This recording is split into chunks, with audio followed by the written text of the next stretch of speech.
What happens in vagueness stays in vagueness. Have you ever had a conversation in email, a string of mobile text, that leads to a terrible misunderstanding and suddenly all hopes of reaching an agreement go out the window?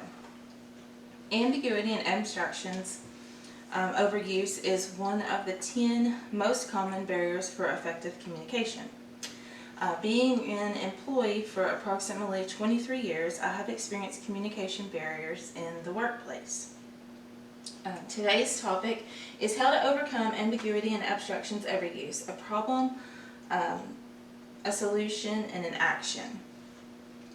Effective communication advice defines ambiguity and abstractions as leaving things half said, using many generalizations, proverbs, or sayings. Communication is not clear and it leads to misinterpretations.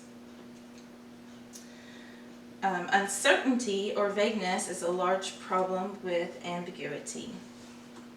The Small Business Chronicle states that ambiguity can be in several forms. Issues arise from the lack of direction and clearly defined roles. This can hinder the production and the positive outcomes in the workplace between employees and managers. Project insight reports an uncontrolled change can result in uncertainty and lead away from a plan, and that can cause anxiety in the workplace, and that anxiety can cause snap decisions or reactive behaviors among employees.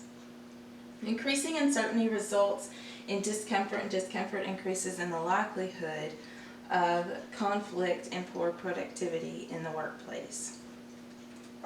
A way to overcome uncertainty is actually dealing with uncertainty. According to Beyond Philosophy, a solution is learning to be comfortable with uncertainty. Most people have the urge to be in control of everything, but you can't always be in control. The best way is to be prepared for what you can, remain confident and calm.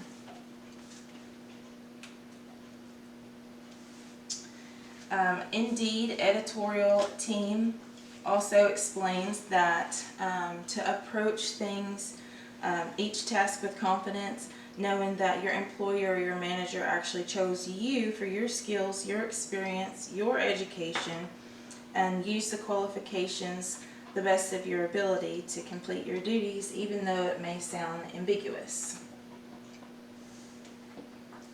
To remain calm in the workplace, as you face ambiguity, you can actually take a minute, just kind of consider what you're doing, what you should be doing, what outcomes or actions you can achieve.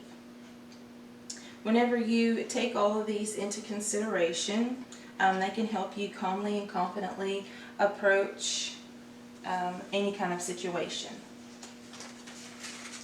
The Nimbley Wise team actually says that another way of taking action for overcoming ambiguity is normalizing fear.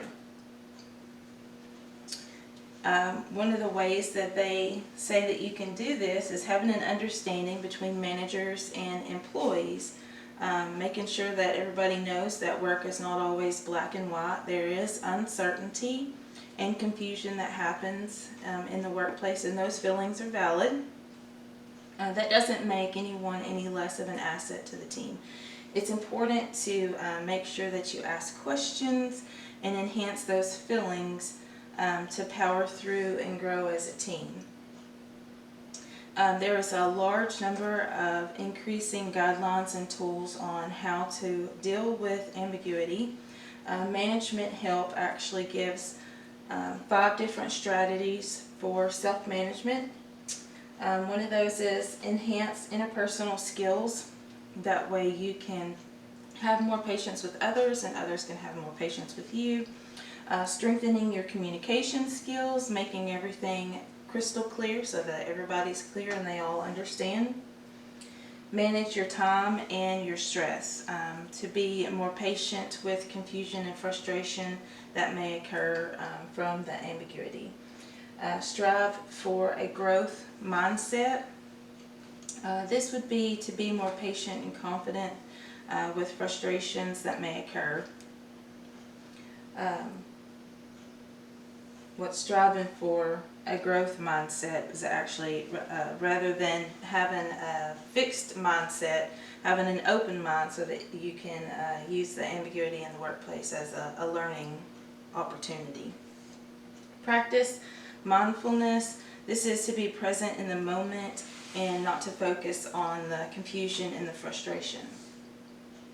So, as you can see, ambiguity and abstractions can cause a real communication barrier between employees and managers in the workplace. However, taking action and increasing your interpersonal skills, strengthening your communication skills, managing your time and your stress, striving for growth mindset, and practicing mindfulness, all these things can help you be better prepared for working with uncertainty related to ambiguity. Being able to overcome the ambiguity and abstractions in a workplace ultimately increases your effective communication skills, leaving vagueness in vagueness. Next, I'd like to introduce Haley Rogers, speaker number 3.